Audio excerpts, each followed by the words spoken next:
এতে করে কিন্তু সাধারণ শিক্ষার্থীরাও তাদের মাঝে মাঝে পরিচয়হীনতায় ভুগে।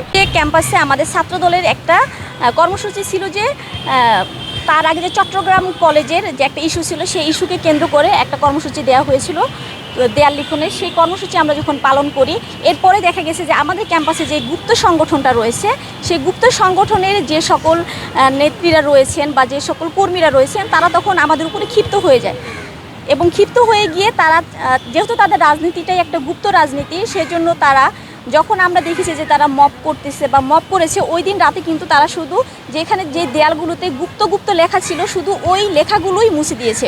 অন্য যে সকল লেখাগুলো ছিল ক্যাম্পাসগুলোতে সেই লেখাগুলো কিন্তু মুছে দেয়নি। তার মানে এতে করে বোঝাই যাচ্ছে আসলে কারা ছাত্র রাজনীতি নিষিদ্ধ করতে চেয়েছিল। আদৌ কি সাধারণ শিক্ষার্থীরা ছাত্র রাজনীতি নিষিদ্ধ করতে চেয়েছিল, নাকি সাধারণ শিক্ষার্থীর ব্যানারে এসে তাদের সাধারণ শিক্ষার্থীদের কাজে লাগিয়ে একটি নির্দিষ্ট গুপ্ত রাজনৈতিক সংগঠন তাদের নিজস্ব স্বার্থ হাসিলের চেষ্টা করেছিল।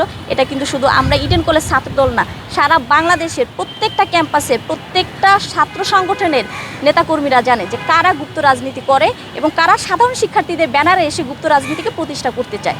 আমরা তাদেরকে বলতে চাই আপনারা গুপ্ত রাজনীতি থেকে বেরিয়ে আসুন এবং সাধারণ শিক্ষার্থীদের ব্যানারটাকে আপনারা যে ব্যবহার করছেন এই ব্যবহারটাকে বন্ধ করুন। কারণ সাধারণ শিক্ষার্থীদের শুধুমাত্র সাধারণ শিক্ষার্থী পরিচয়ে বাঁচতে দিন। আপনারা যে তাদের ব্যানারটাকে ব্যবহার করছেন এতে করে কিন্তু সাধারণ শিক্ষার্থীরাও তাদের মাঝে মাঝে পরিচয়হীনতায় ভুগে যে আদৌ আমাদেরকে কেন এভাবে পরিচয়ের যে একটা সংকট সেই সংকটের মধ্যে এই গুপ্ত সংগঠন ফেলে দিচ্ছে। আমি নিপা খান, ইডেন মহিলা কলেজ ছাত্রদলের সভাপতি পদপ্রার্থী। আচ্ছা, আর একটা প্রশ্ন করি